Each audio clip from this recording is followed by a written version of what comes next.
Grasshopper and Doug Cheatham. A big fat banjo Randy, who's only here to watch tonight. He's not playing the banjo tonight. And give yourselves a round of applause for being such a tepid audience. Really. You would expect more at fucking 7:35 at night. Can I get a Miller Lite and a Jaeger bomb? They had no alcohol up there and I didn't want to walk across the stage to come down. But I'm on my third hangover of today. And I am going to need some fucking false enthusiasm and motivation just to deliver fucking shit you probably already heard that someone stole from YouTube and put on the fucking internet from last week. All right. The hangovers aren't cute anymore. It's not like, oh, I have a bit of an upset belly. I better pass on that fucking omelet with the chili. The fucking, oh, thanks, man. The hangovers now are fucking a head full of spiders and broken glass, and fucking screaming, anthem rock, fucking self-pity, fucking need, shame. You just want to go fucking give away money to homeless people and adopt retarded children and breastfeed them on the bus and try to buy back any fucking karma you can through PayPal or whatever means necessary. And just fucking avoiding yourself. Do you ever look in the mirror in the morning and go, that can't be accurate? That's off by several years, pounds, and it's fucking twisted somehow, and I need to get it recalibrated. And who does that work? We'll take it down for now. If you die like in a blackout, do you know it right away? Well, you hear stories like I fucking did that, then I was in a car wreck, and the last thing I remember were lights coming at me, and then I was floating above myself at the fucking emergency room, staring down at them trying to revive me, and I go, my life's not over, I'm not done, I need to... But if you're blackout shit-faced, I've never heard that story. I was blackout shit-faced, it was like 11:30 at night, and I remember we did fucking shots of lemon drops, and then I made a girl cry, and I remember explaining I didn't mean to make you cry. That's the last thing I remember, and then I was floating above myself, fucking choking on my own vomit in an alley behind a bar, and I go, fuck, well, I'm drinking at a TGI Fridays, I can't go like this. I need to go back. Save my fucking honor. Would you fucking know right away if you died in a blackout, or would you still have to sleep it off? Like every other fucking blackout. You just wake up 11:30, we were doing shots, and the next thing I know, it's fucking 7:30 in the morning and I'm in hell. I'm like, fuck, where's my keys? Is there an ATM in hell? Get my shit. Yeah, hooray, whatever. I do a lot of the downer drugs. I do a lot of the fucking Heath Ledger, Greg Giraldo drugs. Too soon. Yeah, no, I'm fucking good at it, man. I know how to bunch of fucking idiots saying, oh, Greg Giraldo, he's only 42 or whatever. He had so much more to give. And you go, how selfish are you? He had so much more to give? What about how much he had to get? No one says that. He had so much more to receive. No, he had so much more to give, you selfish cunt. It's like his fucking credit card company. Oh, it's so sad. He had so much more to pay. It's all about you, isn't it? I do those drugs because they're fucking convenient to get. I live, please hold. I had to move this over here so I don't have to keep walking away from you. Fucking enjoy all my devices that I will need. I might have to lean on this for a while. Yeah. The downers, if you fucking work them right, get all crazy on them. Downers, fucking sleep is great. Sleep is so fucking good, man. I just did a theater run in London. It was 2.5 weeks, and there's no place I hate more than fucking London. It's just awful and shitty and stagnant and gray and just desperate and overpriced and just shitty. It sucks, and I had to do, it's a fucking, they pay me really good, so I had to go there. And it's a money grab, but I realized after the third day of 2.5 weeks, I go, my show is done. It's like this. I was doing 7 o'clock shows. I'm done by 9 o'clock. I'm shit-faced by the time I get off stage. Drink some more at the bar afterwards for an hour. By 10:30, fucking hammered, back in my flat. And I would take an Ambien. I'd sleep like a baby till like 6 o'clock in the morning, wake up, eat a fucking egg or a cup of yogurt or whatever I could stomach, and then pour a really large, strong cocktail and take 2 Xanax, and then I'd sleep until showtime, and I made 2.5 weeks of London go by in about 26 hours. It's fucking fantastic. And sure, I had all the fucking stage presence and thundering charisma of a late stage Anna Nicole Smith, but fuck it. Just there to collect their money. I don't like them, even though I should. But those are the drugs that are available. I'm on the Mexican border. I live in a little fucking shitty town that I pretend to like. It's Bisbee, Arizona. It's 6,000 people. It's quaint. But it's a fucking artist community, which means there's no comedy. Because they're artists, and artists I found are generally as fucking snobbish and judgmental and pompous and fucking humorless as even the religious right. No, I'm working on a metal sculpture, and it's supposed to represent the women's suffrage. And like, I'm supposed to be one of you? We're both artists? Yeah, I'm trying to work on a story about fucking a 9-year-old, which is a true story. It's not even a shock value story. You want to swap ideas? You're working on a turquoise belt buckle? Can we hang out? Because we're both artists. Oh, you have a call on the other line and you'll get back to me and I haven't heard from you in 4 fucking years? Fuck you and your art and your painting. Paintings suck. There's no need for them. They're obsolete. We have cameras now. I don't want to see a painting of anything that exists in real life, because you should have just taken a fucking picture. But look at what the artist put into it. Look at the detail. Look at the fucking detail of fucking 12 megapixels. Look at the work the fucking guy had to put into making a fucking camera. Respect that. I hate art. So I take downers and I avoid people. I talk to Jehovah's Witnesses. They fucking come to my house. It's the first time I've really lived somewhere. Jehovah's Witnesses is such a staple of stand-up comedy. But I've never lived anywhere where they actually show up. And we live in such a small town that there's only so many doors they can knock on. So you're rejecting the exact same fucking old lady. I'm assuming it's a mother and daughter, but they're 2 fucking women, one wicked old with a hearing aid and the other, and they have like notes. Like, oh no, not this one. And I'm like, what do you mean not this? Oh no, I thought you were not a non-English speaker. Like they have notes and like where they've been, but they're so defeated that I love them. Because it's like they know they have to fucking knock on your door again every 6 weeks. You say no, still no. They go, okay, bye. They're passionless. They're fucking defeated because it's the same people saying no.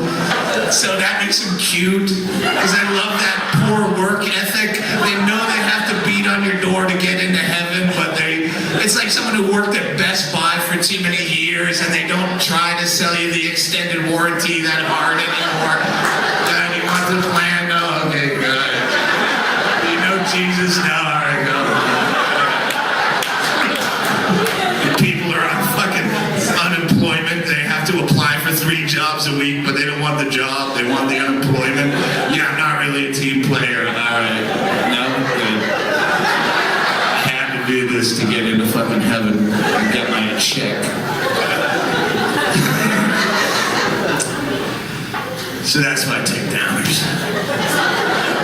They're fucking good. I'm right at the border. Good drugs go through Bisbee. It's a fucking Mexican border town. Good drugs are crossing the border every fucking day, but they don't stop. All the good drugs, fucking good blow, it keeps going north like a fucking speeding ice cream truck. You're like, hey! It's not gonna just get over the border and just stay right there. That's like fucking going to Vegas and only partying at the airport. I could go across the border and get Xanax. Sometimes I'll take 2 Xanax and 2 laxatives and play chicken in my sleep. That's a risky proposition. That's not risky on the road when it's at the fucking 4-point Sheraton, but you do that shit in your own fucking Sealy Posturepedic, you wake up with a start. One again. A little adrenaline. It's not fucking... Sometimes I'll take 2 laxative and 2 Xanax and I'll play chicken in my sleep. I'll play chicken in my sleep. I'll take 2 laxatives and I'll play chicken in my sleep. I'll play chicken in my sleep. I'll play chicken in my sleep. I'm just showing you how fucking lazy songwriters are. Go fuck yourself. You have 3 minutes to fill and you're going to repeat the same shit 8 fucking times. I get it. Sally has to slow the Mustang down. You only need to say it once, you lazy motherfucker. And you're an artist too. Go fuck yourself. I have to have new words every word.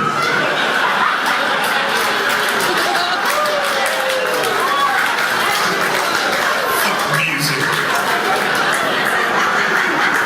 Music's just distracting when you're trying to talk. Unless you're on drugs. And that talking is distracting. I heard the Mel Gibson tapes. I thought someone had secretly recorded me talking to an Indian call center.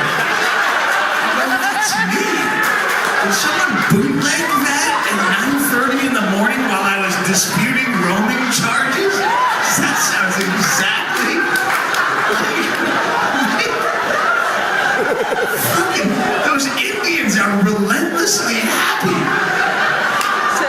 Like I'm against yelling at minimum wage people when it's not their fucking problem. And I know it's $11.95 in fucking roaming charges, but I fucking know roaming. I live near the Mexican border, so every month, sometimes the cell phone picks up their fucking, and it's $11, and then you get these fucking Indians are so goddamn happy. I don't know what they do to them. And the worst Mel Gibson you can say to them, they fucking just makes them shinier.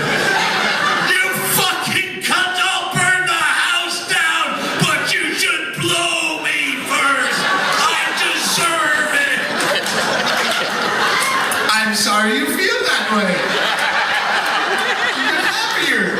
I hope you get raped by a pack of niggers the way you dress. You'd have it coming. I understand your frustration. I can't fucking be you.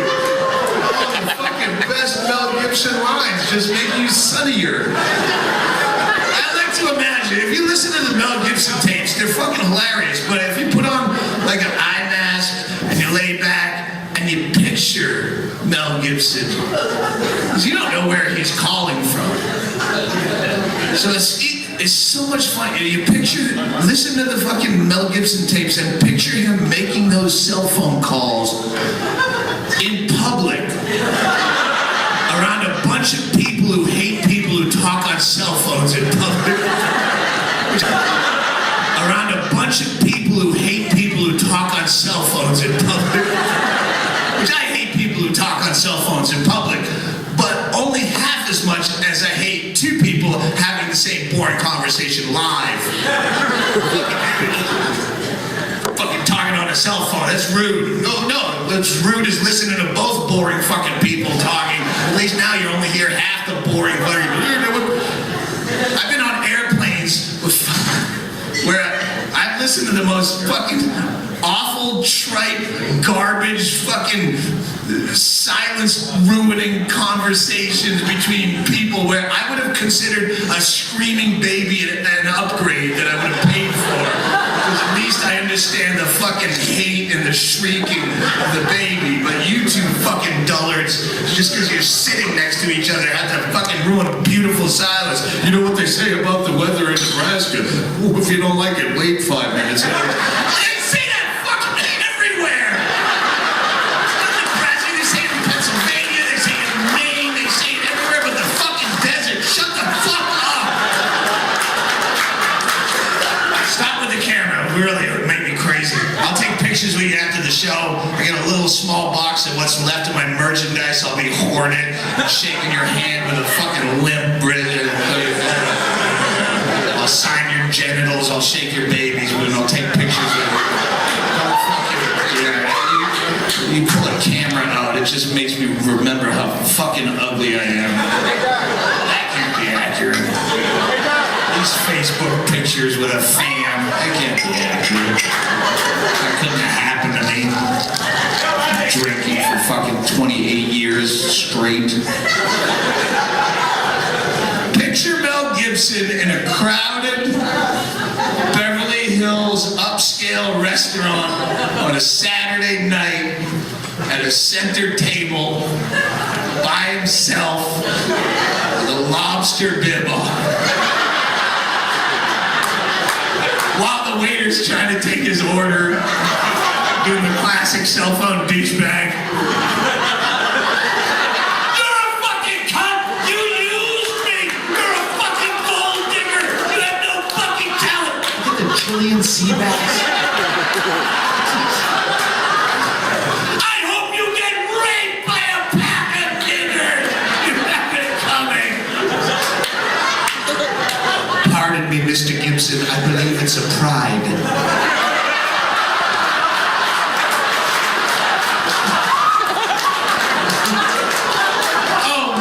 Silly goose. Mel Gibson. I'm no Mel apologist. I don't care for Jews. But I don't care for anyone of any religious faith whatsoever. You're one of them. You can leave. I fucking hate your guts. You're everything. It's fucking dementing society.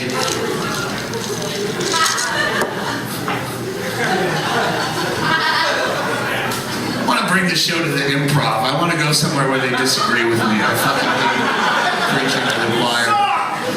Yeah. But I'd rather suck at an improv. I played 2 improvs in the last 2 weeks. One in Irvine, California, which is the biggest upscale fucking yuppie place. And then I played Pittsburgh at the Improv. And every improv, and I'm sure the one here, let me guess, is it near a P.F. Chang's? By a Cheesecake Factory with Dave and Buster's? You can tour the fucking country. I've never been to the Improv here, am I exactly right? There are all these fucking adult destination malls where you go, what the fuck?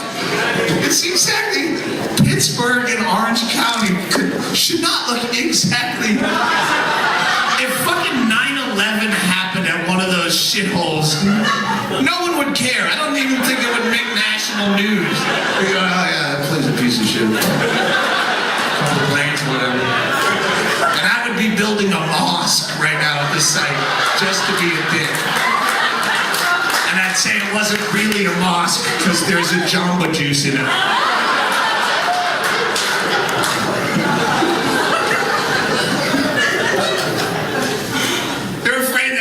Not mosque at not ground zero is going to help recruit Al-Qaeda members. There you go.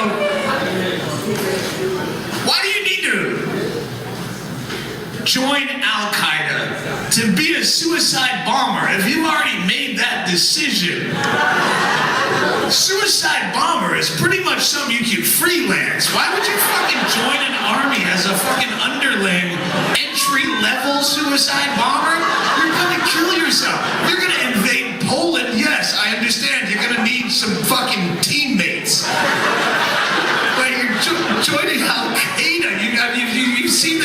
training videos that they put out, and they're like jumping over logs and climbing fences like some 1950s fucking boot camp footage from fucking the Korean War, running under logs. And why are you doing that? You just go kill yourself. Find some piece of shit you hate. You hate American imperialism. There's not a lack of. Just go fucking pick one and blow it up. Why are you gonna fly to Pakistan and do fucking crunches and throw around a medicine ball, be the lowest guy on the ladder, and wait for orders to come down from a cave where they go, yeah, the boss just fucking gave you your assignment, underpants bomber. I don't want to be the underpants bomber. I should have blown shit up. Suicide bomber is pretty much a be your own boss situation. Fucking take orders, just go fucking kill somebody. I don't know what the hell I was coming out of, but it went into that. Oh, Jews, Mel Gibson, bang.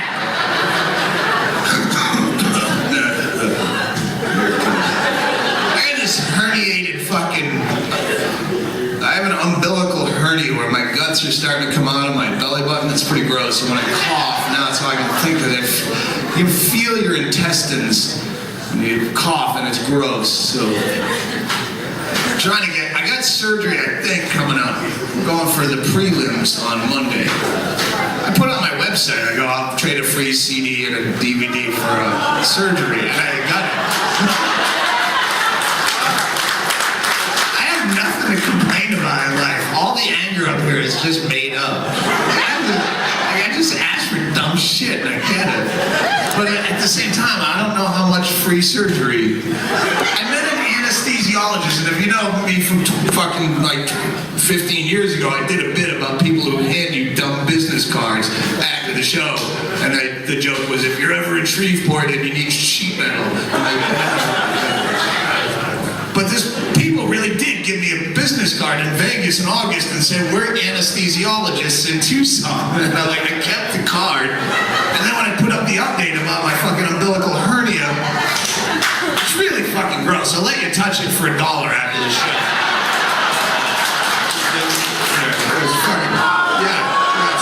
But you can feel your intestines. The only time I've ever felt my own intestines is going through my asshole. And that's alright because you hit the prostate on the way by.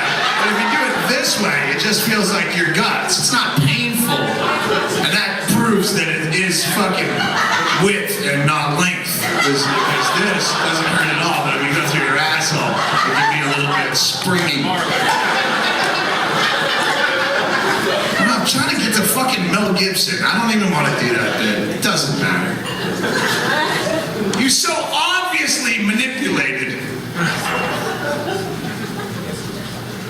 Not defending fucking Mel Gibson's actions, but I think most of us have had a fucking Mel Gibson moment in a relationship.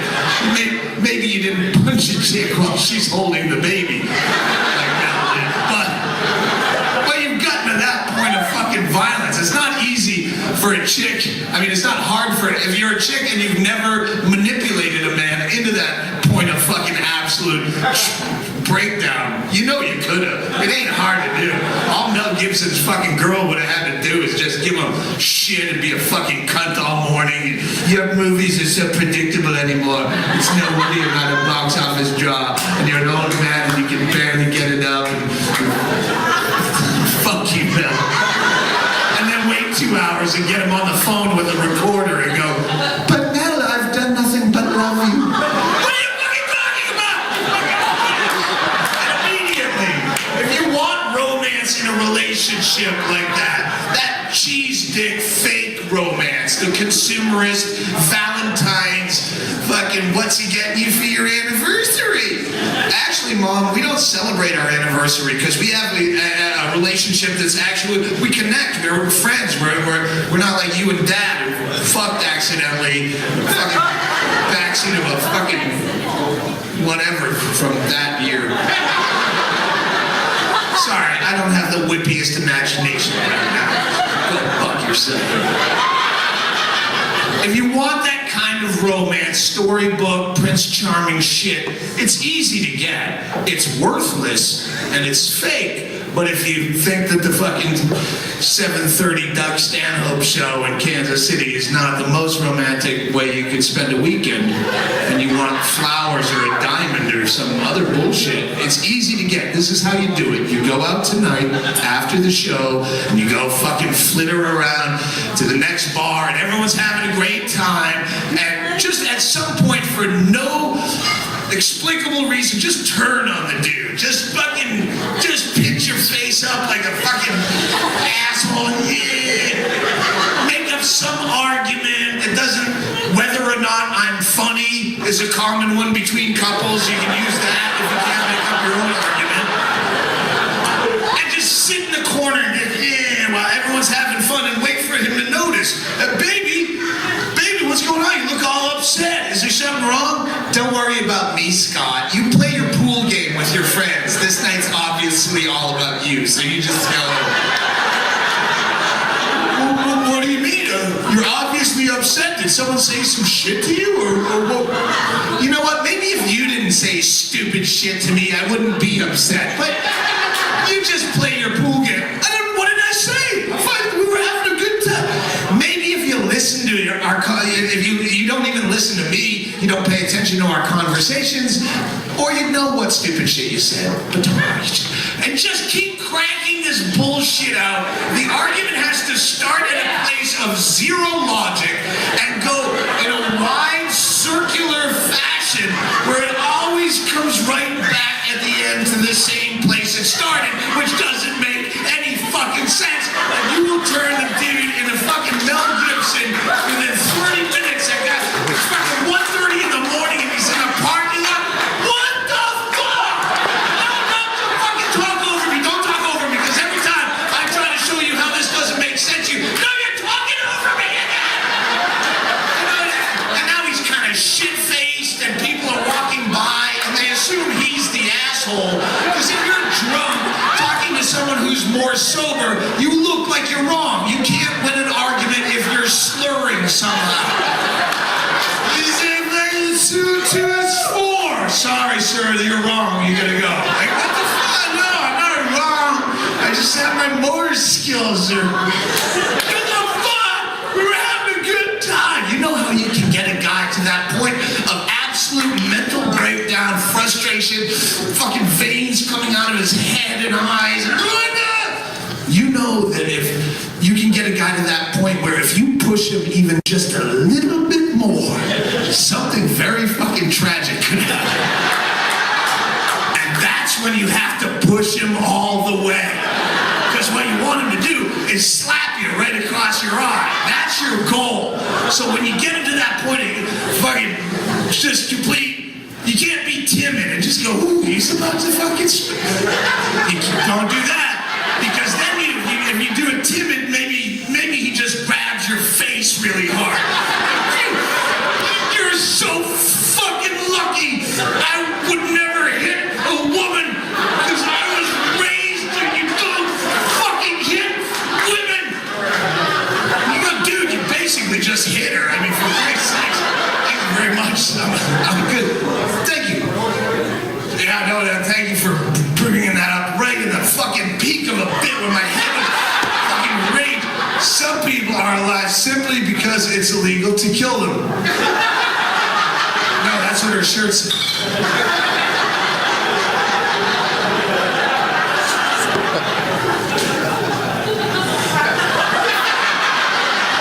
Hey, after the show, do you want to suck wind out of balloons? As a closer?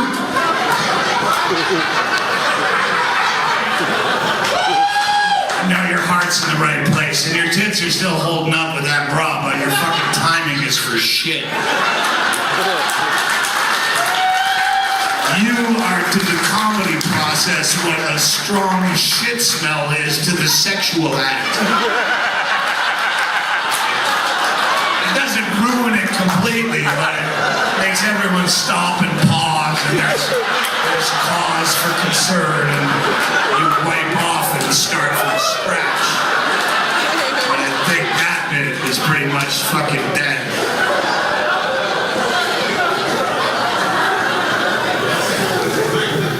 The point is, so many people just fucking live in rotten relationships. Fucking Doug Cheatham. Where are you, Dougie?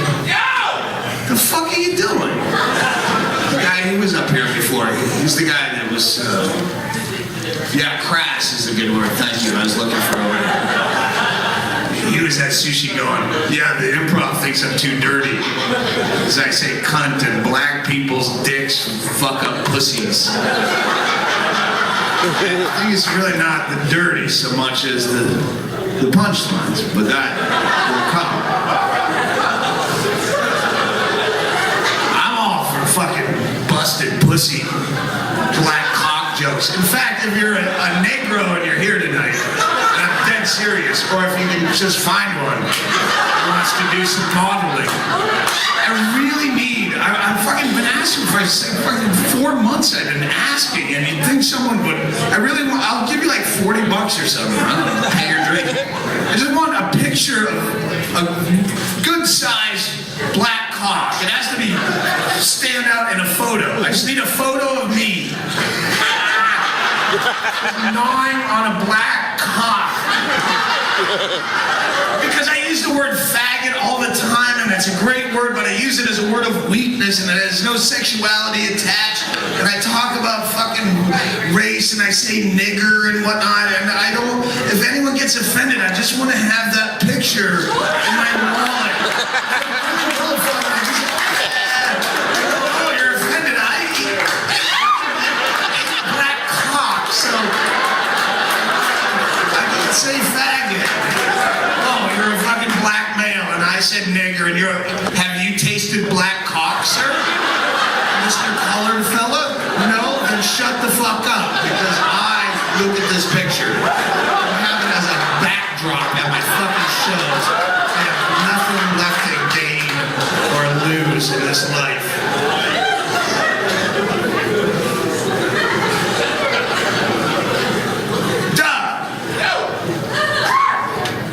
What's up with my fucking girlfriend? She's all Jesus, and I showed her fucking 10 minutes and no refunds, and she's all like Christian. Why would you be with her? What the fuck are you doing? You know you die at the end. Why are you with her? I'm pointing you out because you brought it up at sushi, but it probably applies to 75% of couples in this room that just live in bullshit, fake fucking relationships. Like, don't tell her I went to a titty bar. She'll go ballistic. Then why are you with someone who doesn't share your own fucking... It's such a fucking wasted time. I fucked a 9-year-old. This is the story. It's a true story. It's not, no, I was 9. It's my first girlfriend. It was 1976. It was my first little girlfriend at Tatnick School, Nora Elias. And we, on the most, technical level, fucked. You had a little boyfriend or girlfriend when you were a little kid, and you probably played doctor or fucking Mr. Rubber Gloves or something. We were a little more advanced than you. We played fuck. There was no dress up. There was no role play. It was just something we knew we weren't supposed to do. Just put that in there, and we did it. But it wasn't fucking porno. And like, yeah, lift your leg. Yeah, now you get out there.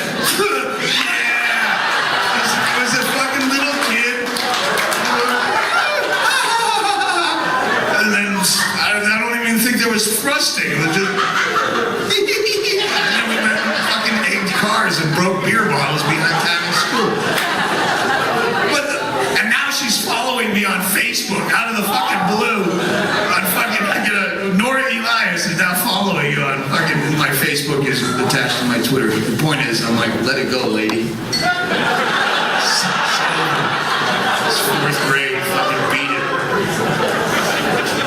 Story is that the only time I ever saw Nora Elias after 4th grade when we were boyfriend and girlfriend, my first show in my hometown of Worcester, Massachusetts. I was playing there, and she showed up with another kid that went to elementary school that I didn't remember. And she goes, "Remember me? I'm Susan." And I go, "Of course I remember you, because I've been doing comedy for 20 years, so I know how to fucking lie." It's great to see you. She goes, "I'm here with Nora Elias," and I almost fucking dropped my drink. Are you kidding? Nora Elias is here? And I didn't think she'd remember what happened.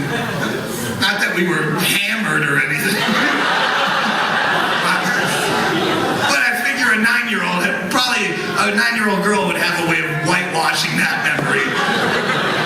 But she not only remembered, she brought it up. She goes, "Do you remember we fucked when we were kids?" And I go, "No, I didn't think you'd remember that." It was a very funny moment. But we talked and bullshit for a few minutes, and I remember she got married, and no, neither of us, we didn't have kids, and you don't have kids, and your husband, he owns a plumbing company, and that's great. Where is he? Let's say hi to your husband. And she goes, "Oh, he didn't come to the show." "No, sir. No, he's pissed off that I'm here. He thought we might have unfinished business." You're a fucking grown adult, and you're married to this. We were 9 years old. You're married to a man that's now fucking home stomping through the living room, brooding. She can't believe she went to the show. It's 10:30. She should be home. She has a cold. He probably only got into show business just to steal her back. Back here, Mr. Doc Hollywood thinks he's picturing it in his head.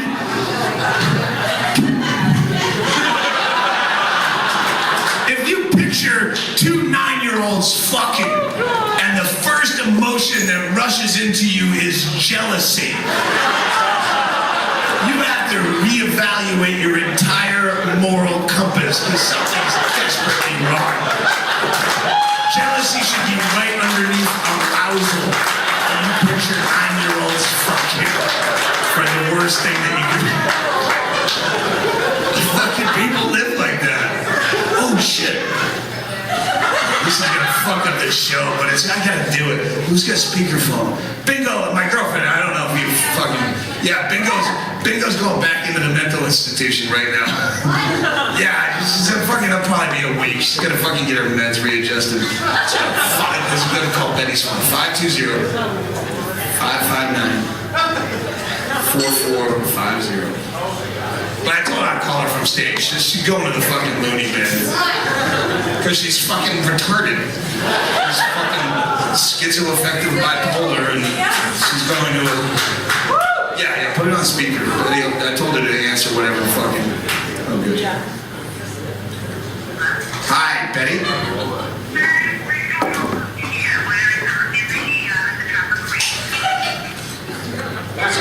Hang on, Betty. This is a fucking... They gave me a small laptop. I can't figure it out. You're at the Copper Queen? Why are you at the fucking nut house? No, we have to go through here first. We have to go to the ER first. Oh, the Copper Queen Hospital. I thought you meant the bar at the Copper Queen Hospital. Stop. Is Bingo there? Because Bingo, I'm on stage right now. The show's not going that well anyway, so this is... Can you put Bingo on so she can say goodbye before she's...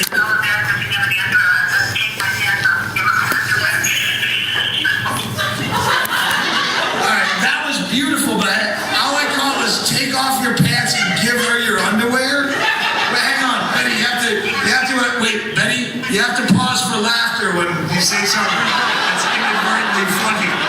Hang on. All right, shush. Okay, go ahead. Tell us about the underpants. They wanted to put her underwear down and she had no underpants on. Yeah, she doesn't wear underpants. That's why her fucking labia sag like my balls.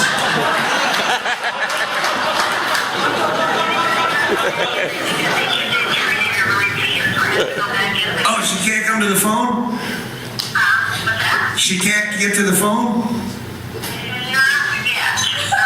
Oh, for fuck's sake. All right, I'll try. If I remember, I'll try later. But yeah, I'm dying up here. I mean, physically. I don't care about the crowd.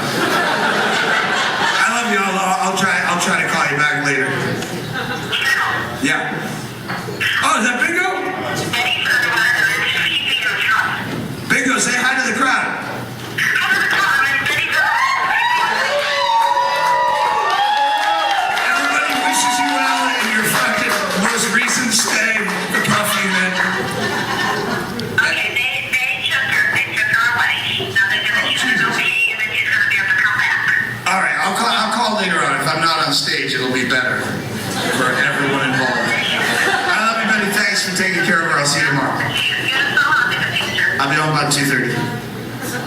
Okay, bye. Thank you. Sorry, I had a call from stage. Bingo's there. She's a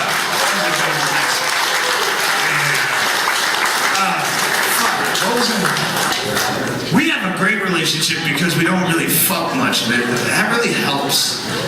I have no sex drive whatsoever, and she's on so many fucking meds for her mental illness that he fucking hit her in the cunt with a steel-toe shoe. She wouldn't even fucking turn around from our scrambled eggs. Fucking is such a unnecessary. Occasionally you have to do that. When you're young, get it out of your system, but it's fucking, you spend so much time just trying to fuck. It's just such a one-note fucking, all right, where do we go with this? Oh, fuck, well, turn around. Well, it's still, okay, I can do this. I get a boner now, it springs up and surprises me. I treat it like the medical condition that it is, and I drain it like a cyst, like in front of a 30-second MPEG on fucking YouPorn and get rid of it.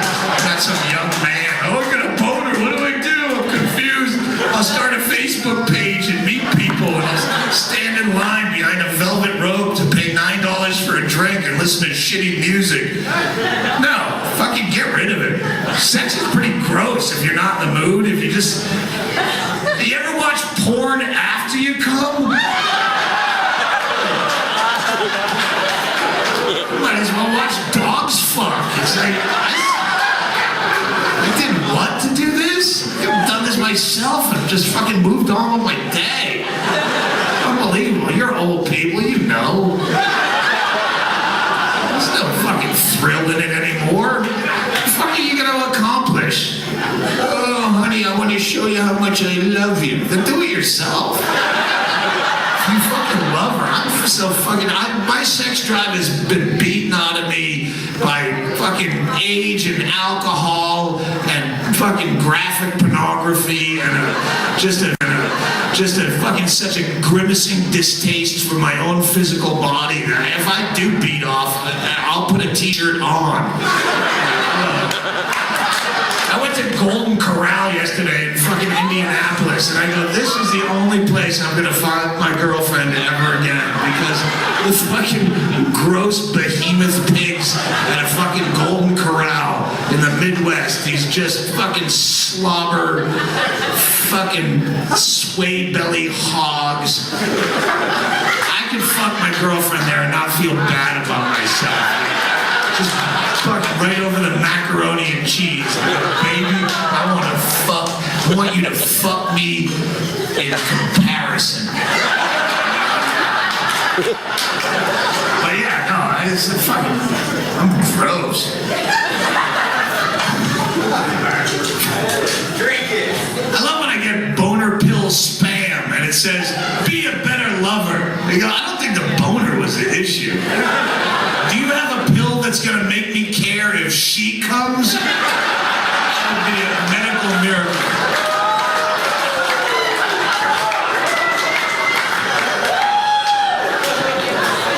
Fucking always ends the same, and you keep trying to make it fucking brilliant and beautiful, and oh yeah, no, we'll try it like this, and I'll fuck that hole, and it's the same thing. I don't want to ruin fucking for you if you haven't tried it yet. Every single time. Blort. That's it. All the fucking work and effort and fucking Red Lobster gift certificates and fucking poems and all this shit. We could have colonies on Mars with the collective effort that we just put into the simple blort. Let's meet in a public place and we'll have coffee and then maybe blort. That's it. Oh no, this girl was really special. She fucking really understood blort. She's a fucking, I met her parents, they thought I was really charming. I think she might be the blort.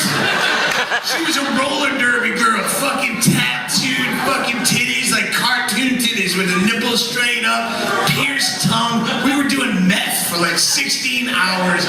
She tied me to her massage table with my ass over the face hole. Her friend put a carrot in my ass, and she put a Viagra vibrating latex fucking ring around the base of my cock, and blort. Sorry you put all that work into it, but it's still exactly the same thing. It would be beautiful if occasionally it was different, and you found this special someone. Oh, dude, this wasn't like just blort. She's my special fucking, what do you call it? Life fucking soulmate, thank you.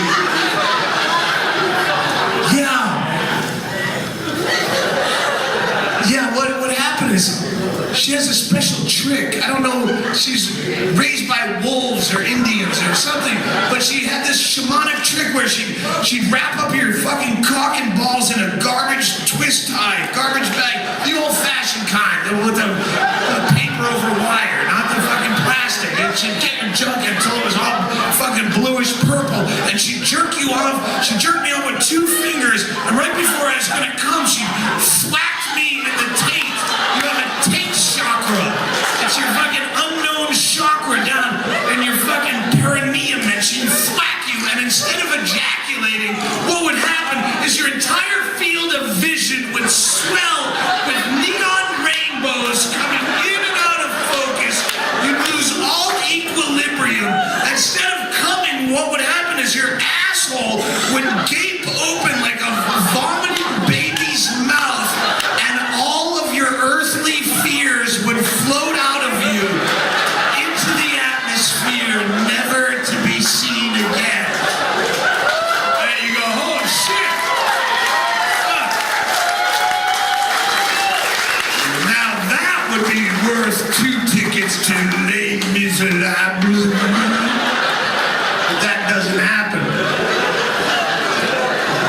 So keep fucking buying more fucking latex things and fucking butt plugs and fucking. I was into all that shit for a while. Just fucking get more and more sex toys. It'll make it better. And that just makes it more fucking embarrassing. When it's the same. You're fucking a girl on ecstasy and you get a fucking bondage mask and fucking chin dildo that she sits on and fucking glass butt plug up her ass. All dressed up in some fucking nonsense, and she's dressed up in a latex nurse's outfit that was $14.99 and was not built for a girl her size. Parts just spilling out the open holes, but you're on fucking drugs so you don't care. And then finally, blort! And you're just sitting there with a flappy chin dildo. You feel like a Raiders fan after a fucking miserable loss. You're all dressed up like fucking Darth Vader or Mad Max. But you just lost 42-0 and you have to shuffle back to your fucking Dodge Colt in the parking lot.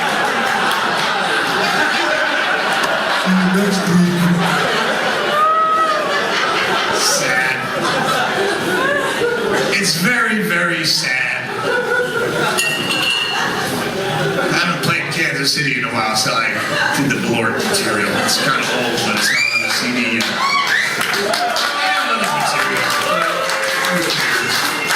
Have you ever considered registering as a sex offender just so you have a legitimate excuse for why your friends can't bring their stupid children over to your house? I'm gonna put myself on a watchdog site.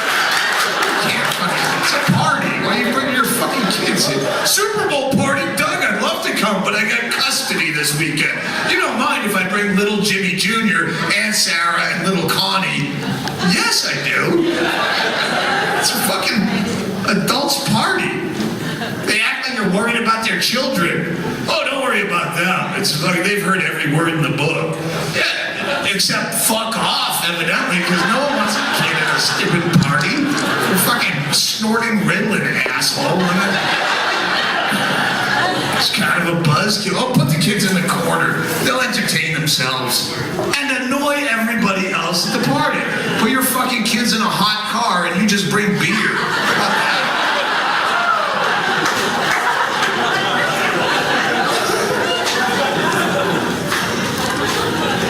care about anything anymore. I've lost all hope and desire to live.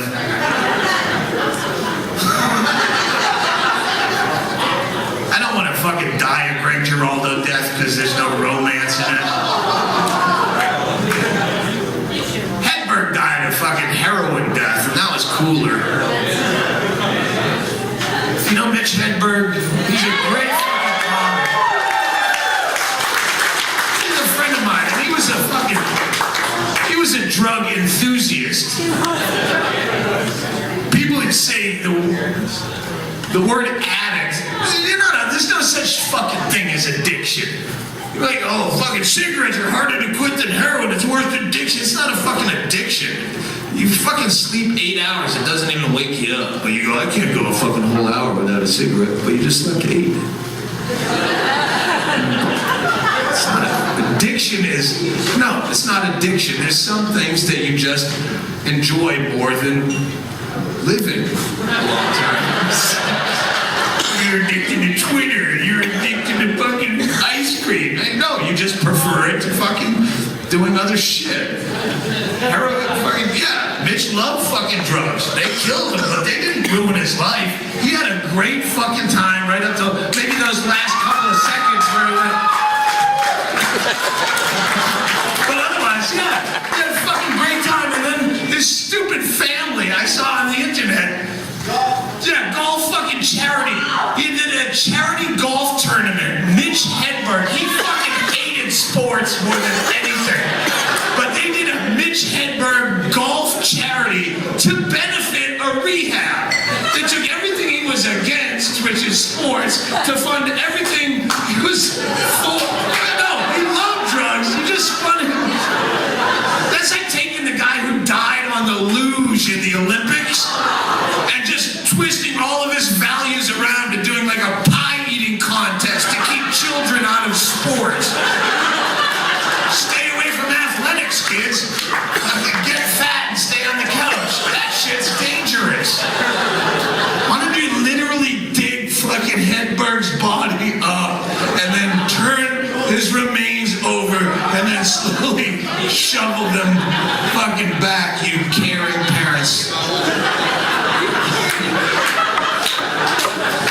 Rehab is a fucking scam.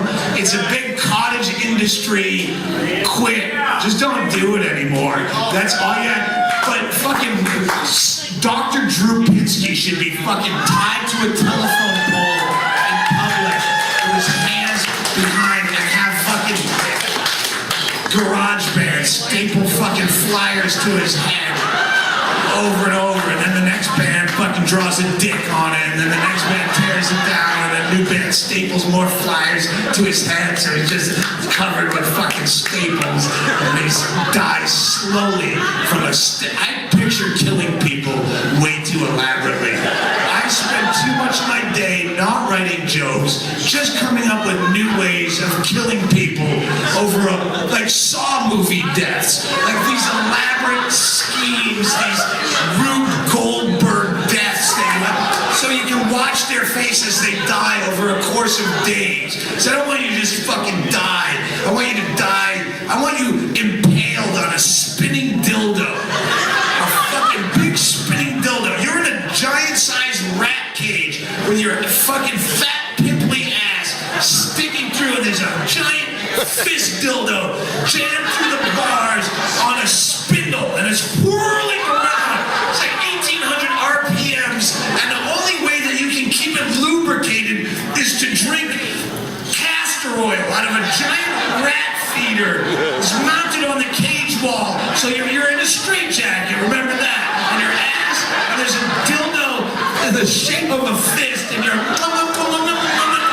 have to drink the castor oil, so every now and again you'll shit yourself greasy, and that will keep the fucking spinning dildo lubricated for a limited time only, because as soon as you run out of castor oil, eventually your asshole is going to start to dry out and get gummy and sticky, and eventually it's just going to adhere to that spinning latex, and it's going to spin all your guts out of you like cotton candy. That's how you should die, Dr. Drew Pinsky, you fucking fraudulent.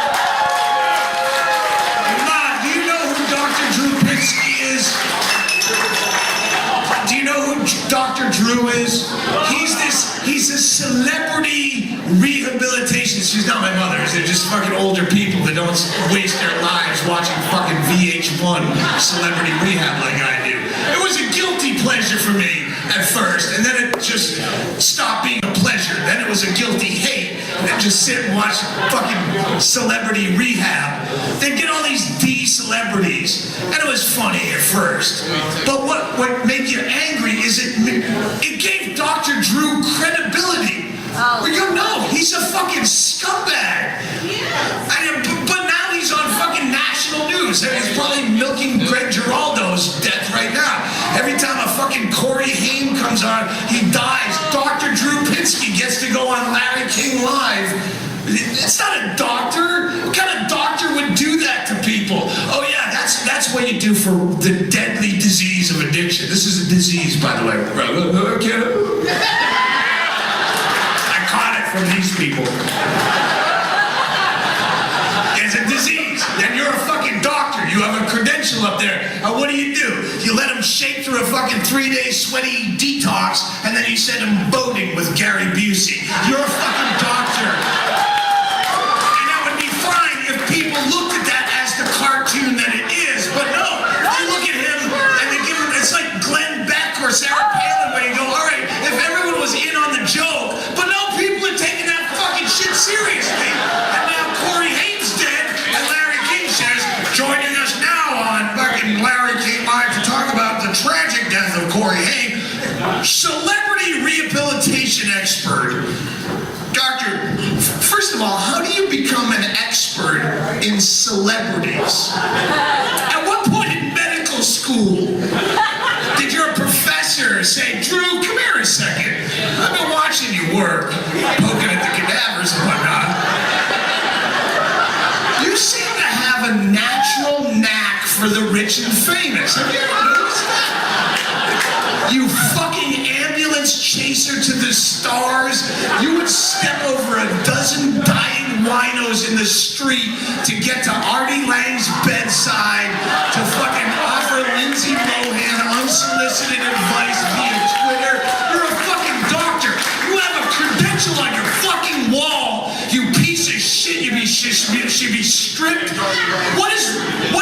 Because all these shows, Celebrity Rehab, all the intervention shows, they talk about rehab, but they don't show it. They show the funny parts. They show 58 minutes of an hour of some drunk stumbling around fucking up Thanksgiving at his Aunt Nancy's house because he's out of fucking mouthwash that he drinks. So he goes over to his Christian Aunt Nancy's and knocks over the fucking turkey, and that's fun to watch. I don't doubt that. And then they do the intervention. And the rehab part, that's covered while they're rolling credits. And then they went to rehab, and here's where they are now. Well, what happens in that rehab? Do you know? Have you had the pleasure of rehabilitation? Have you had the pleasure of a 12-step program? Because that's all they do. They fucking make sure you, the first few days, if you're really bad, that you fucking wean off and don't have a seizure, and they put you in a fucking 12-step program. This is a deadly disease, and you're a fucking medical doctor, and your cure is a 12-step program, which is nothing but God. 7 of the 12 steps of any 12-step program are about God. This is a deadly disease, and you just prescribed God, and that's it.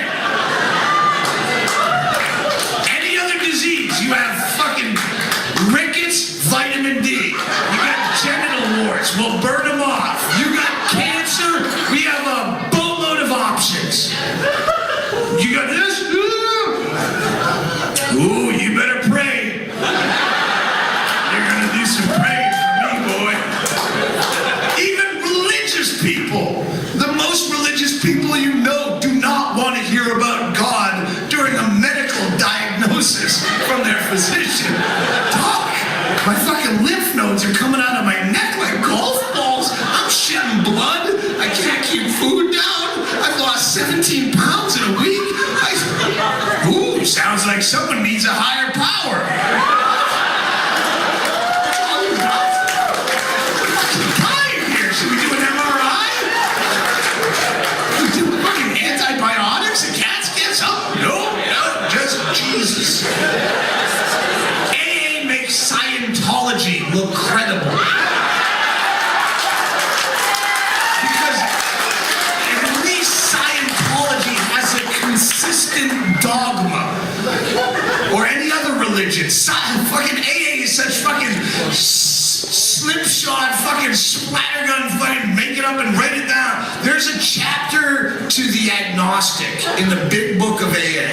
That's their Bible. And there's a chapter to the agnostic where you think, oh, okay, this is going to tell me how to work this program as a rational, grown-up human being. God. No, it doesn't. The chapter to the agnostic tells you how to believe in God and stop being that silly agnostic there. It tells you that if you don't already have a God, you can make up your own God. As long as you're willing to fucking give up your life and your will to whatever God you make up. I'm a drunk. I can't even make up a good excuse for why I pissed in the sock drawer last night. This is probably not a good time for me to be creating omnipotent deities that I'll lay my life down before. How wet-brained of an alcoholic do you have to be to make up your own God while you're in a fucking shaky fucking rehab and still continue to believe in it well into your sober years? The first step of AA, admit that you're powerless over alcohol and your life has become unmanageable. The second step is that you have to turn your life and your will over to a power higher than yourself. And you go, I was a rational, free-thinking atheist coming into this program. But since I went along with the first step for a goof, that I'm powerless over alcohol, I guess that would have to be my only higher power. It is alcohol. I guess I'll go with vodka if I have to choose one. Now I'm right back where I started. You silly fucking buffoons.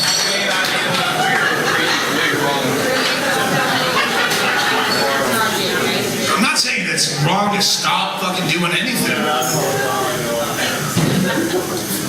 I look forward to nights I don't have to drink because I fucking hate myself and none of this is funny when I'm sober.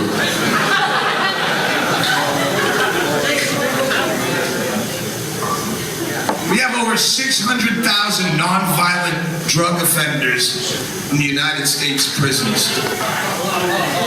And I've spent most of my career defending them.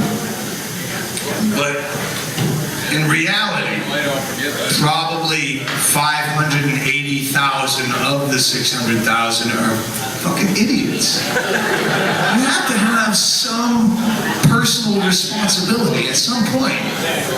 Don't be a fucking idiot. If you have drugs, you do drugs. If you're a criminal of any kind, stop fucking advertising it. Everyone's gonna fucking, they do this shit, but then they gotta put it, I'm for that, but you know, I'm smart and I'm stealth. If you're fucking, yes, pot should be legal. There's no question pot should be legal. But if you have pot on you, it ain't legal. So don't drive around in a fucking VW bus with pot stickers and normal and legalized weed because you're gonna go to fucking jail.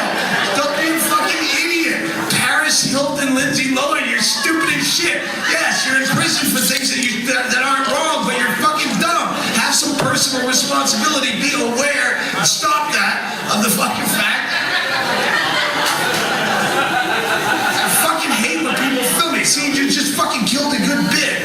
Because when you're filming me, it's so many reasons it's wrong, but mostly it makes me stop. The same as it would you. If I was filming you, you're a fucking tow truck driver or some dumb shit, and I just started doing that, you would have to readdress, what am I doing? Am I doing something fucking wrong? I have jokes I can't fucking tell publicly on the internet.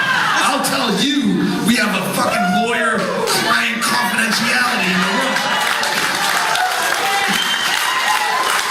And I will tell you shit that I would never fucking tell because I know you don't know the people involved or I trust you.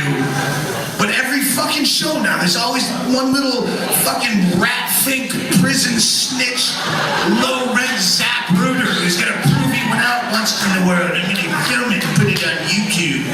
I have jokes that have a fucking statute of limitations. I have fucking bits that I can't do for another 13 months. For the statute. Do you have those? those jokes yet? About mother, yeah. I changed it to father for fucking legal reasons for now.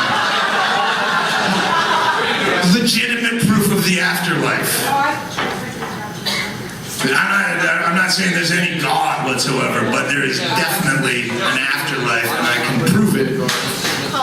Because if there were no afterlife, how could my father have bought me so many nice things from the Sky Mall catalog on his credit card 4 days after he died? Explain that, Your Honor. How could he filled up so many of my friends' gas tanks, gone to the liquor store a lot? He was dead. It's almost Christ-like. I rest my case. Lots more mother jokes that will come out. A lot of them, I don't know if there's a statute, because mother killed herself, and we may or may not have helped.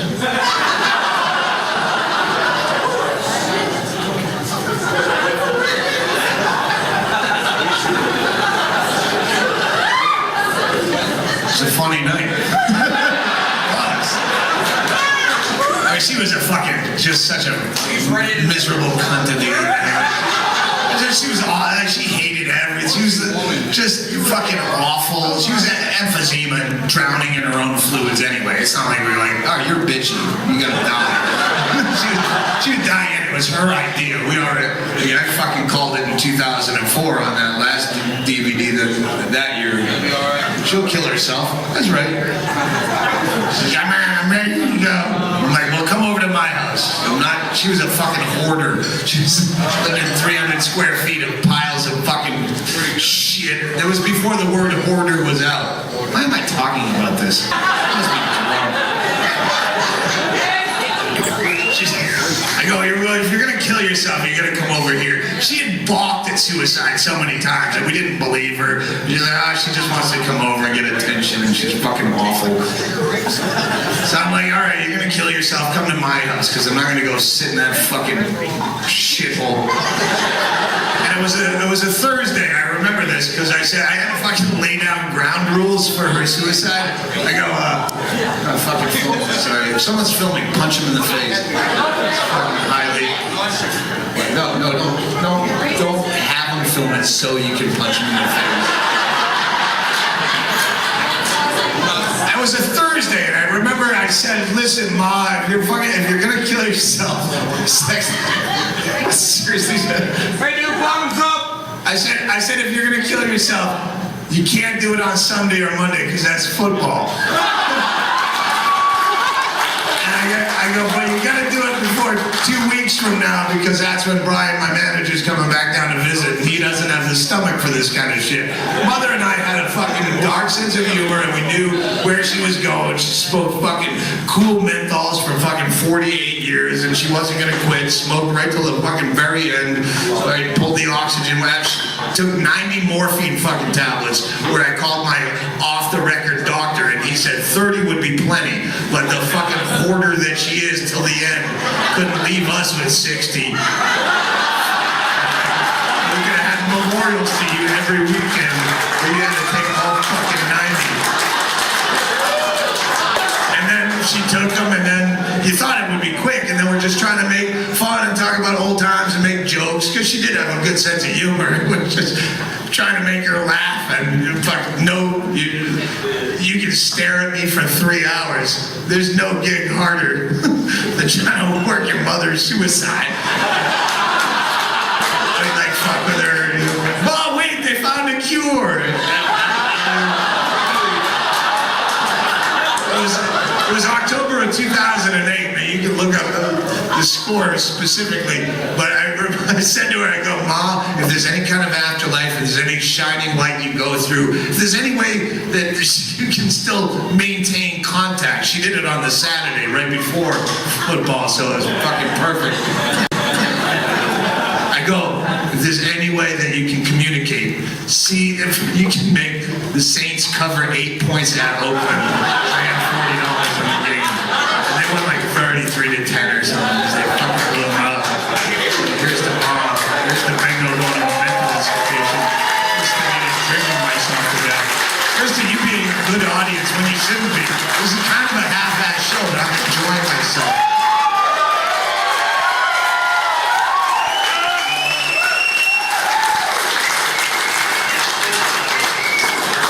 appreciate you spending the $7 I charged to get in here today.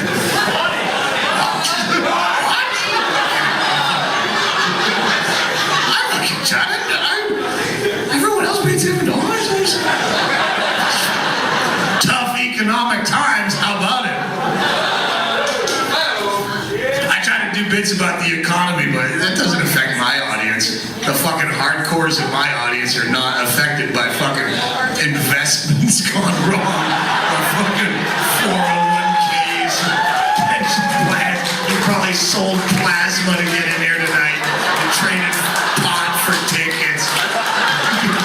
Sucked the fucking bad guy's dick upstairs and came in the back door. I appreciate that. You're not worried about the economy. Oh, they foreclosed on my mom's basement. I was 6 months behind in my chores. You want to feel bad for someone in a downturned economy? I'll tell you someone. Hookers. That's someone to feel bad for. All these other motherfuckers that they parade on the news. This is fucking Larry, and he had a balloon business, and now he's belly up. And if you listen to anyone's sob story about how they got fucked by the economy, if they talk long enough, you'll find out why it's their fault. I played Flint, Michigan in this March. And you have an image. When I say Flint, Michigan, you have a picture in your head. It's worse than that. It is the most devastating piece of shit. But it's not new. Michael Moore. Roger and Me was like 1983. It's been a piece of shit for 30 years, and you go there, and it's still a piece of shit, and all these fat, stupid union fucks in their dicky overalls are sitting in diners going, yeah, it's just Obama. Did you say Obama? This is fucking 30 years of fucking shit. Just leave. Quit sitting around some fucking nicotine-stained diner going, the current administration, I just want a fucking job. I'm trying to get an honest day's work. Then fucking leave. You're in Flint, Michigan. You build cars and you still don't leave. That's like being a prisoner forced to make keys to his own cell. Day in, day out, every day. And he never puts two and two together. Leave. Build a car, take it, and go fucking south. I'm just an honest man. I'm a simple man, and I have a simple wife and 4 simple children, and I'm just trying to pay my mortgage. But I can't get a job. They're outsourcing all of our work to other countries, and I just want an honest day's work. And you go, oh, you're a sad motherfucker. I feel bad for you. Oh, wait. Did you just say you have 4 children? You have 4 children, and you're out on fucking 60 Minutes harumphing that you can't get fucking work? Do you have any idea how much money it costs to raise a single child? The average cost in this country to raise one fucking kid, $217,000 to raise a kid to the age of 17. You have 4 of the fucking things in Flint, Michigan on spec. You don't even have money in the bank. You just assumed when that fucking first job came at the fucking Ford factory, you saw that first Ford Tempo roll off the line in '86, and you thought, with quality workmanship like this, I'll never be obsolete. Let's keep having fucking $250,000 children. If they were $250,000 homes and boats, how bad would you feel for the guy? I'm just a simple man. I'm just trying to get an honest day's work. They started laying off people in the 80s. I made it through the first round of layoffs, so I said, baby, let's just have $250,000 homes. Hope for the best. Then finally, I got a pink slip. I got a good 6-month severance package. I said, baby, after that, who knows what's going on? Let's buy a $250,000 yacht and hope for the best. And now they're outsourcing all our jobs, and she's pregnant with her fucking third fucking $250,000. You're not a fucking victim. You are a gambling addict. You made $1 million wager and lost.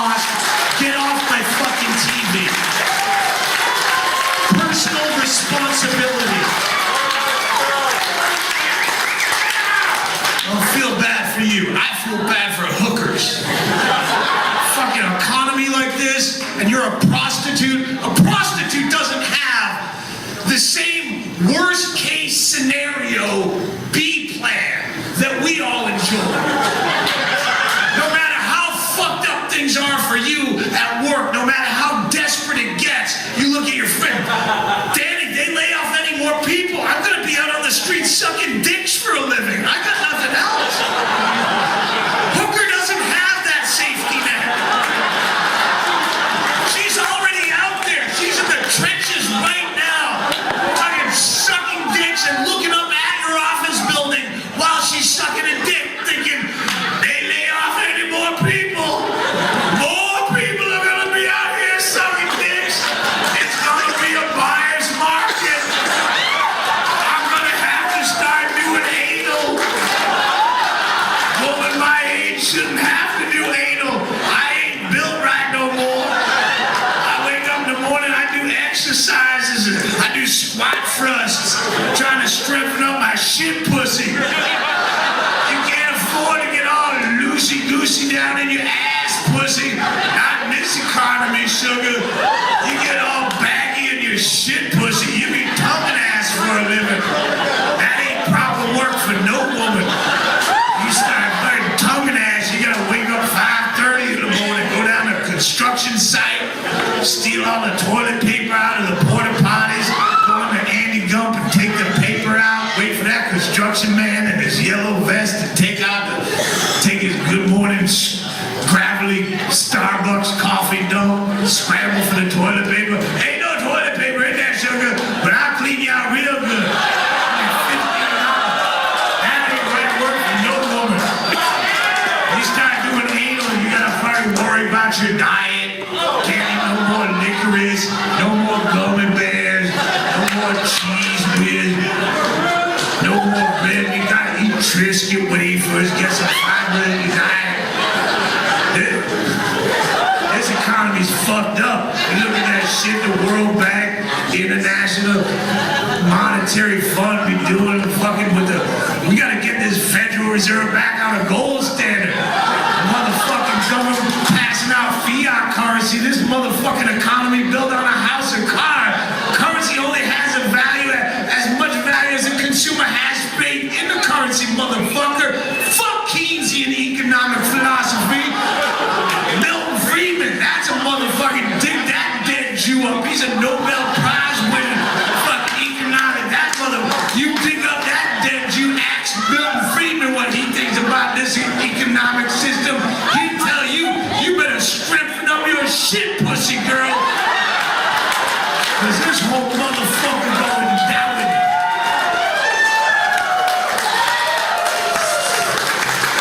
Sometimes I carry a little baby carrot in my ass pussy and I suck on it while I walk. Strengthen up my shit pussy.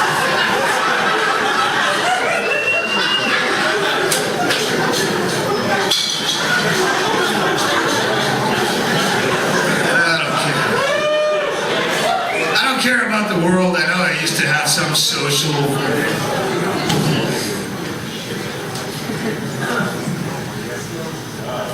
Not anymore. Now it's just say shit pussy a lot.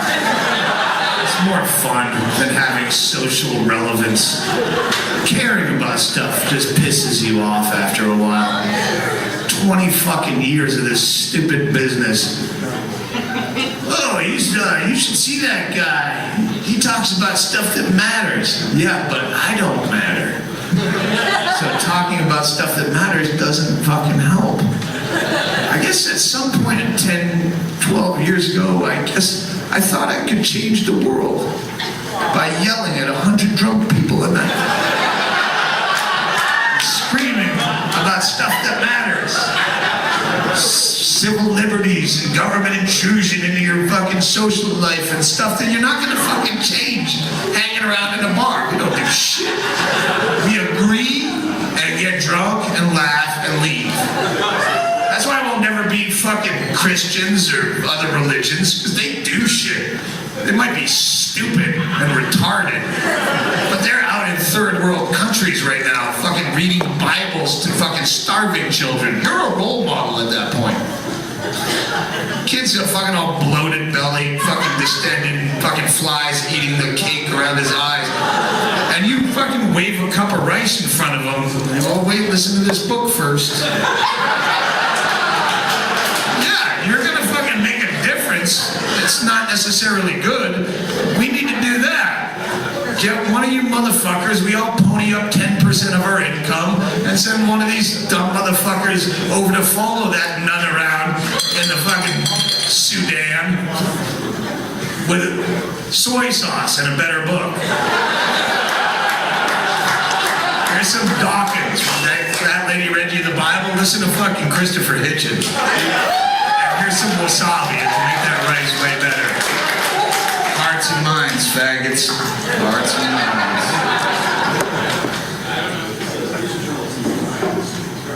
It gets very, don't worry, we're about to leave. And then I'm gonna smoke a cigarette. My friend here is gonna help me sell a fucking small amount of merchandise. If you want a CD or a DVD of back when, I think I sell more merchandise now out of spite. Where people go, I'm telling you, baby, he used to be funny. I'll fucking buy a CD and you're gonna listen to it. He was fucking funny like 5 years ago. As long as you buy them. I said I don't want to carry this shit home. It's fucking, it gets brutally frustrating to talk about the same shit. I have a list of about this many things I care about. There's maybe a dozen things I'm passionate about. I don't give a fuck about the earth. It's not my problem. That's like, all right, I have the things I care about. I'm not adding more. And the earth is something that's your fucking problem. At some point, Ma, I realized I'm never gonna have kids. I have a vasectomy. I'm 43 years old. I'm way closer to dead than I am partying. And like, so why do I give a shit about the earth? Fucking yeah, BP oil. Dump all the fucking oil in the world into the fucking Gulf of Mexico. I live in the desert and I don't eat gumbo. I don't give a shit. I give a shit about things that affect me. That's just human fucking nature. You care about what affects you. You're like, oh, you know, I'm gonna fucking run a marathon and bring awareness to cerebral palsy. Well, that's good, but I don't give a fuck because I don't have it. I don't know anyone. I'm gonna have a fucking umbilical hernia. Fucking, you don't give a shit. It's just something that's gross to look at. I'm sorry I showed you. I don't care. Kevin Costner could have solved the fucking BP oil thing if you would have let him. You know, Kevin Costner, he made a machine. His brother made it. He invested millions of dollars into a machine. They wouldn't listen to him. Big government, they don't want to hear about it. It's a conspiracy. Kevin Costner made a machine that he spent millions of dollars on to separate oil and water.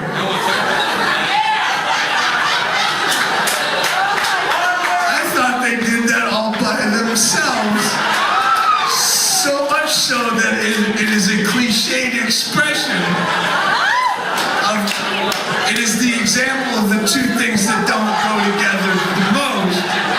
I'm investing millions of dollars in a machine that makes dogs hate cats, and I'm going to take the capital from that and make my other machine that makes apples and oranges almost uncomparable.